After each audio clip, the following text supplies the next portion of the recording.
ஆளு பொண்டாட்டி 7 வப்பாட்டி வச்சு மெயின்டைன் பண்ணிருக்கான். போன வாரம் தான் எனக்கே தெரியும் நானே வப்பாட்டியோட வம்சாவளின்னு.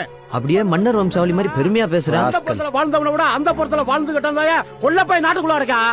இதெல்லாம் ஒரு பெரிய விஷயம் சொல்லி விடிய விடிய உட்கார்ந்து பஞ்சாயத்து பேசிக்கிறீங்க நீங்க.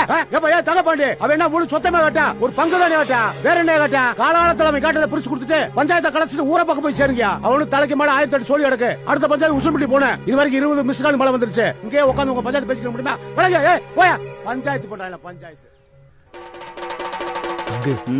அந்த 3 idiots இப்ப பேச சொல்லு பங்கு. யோ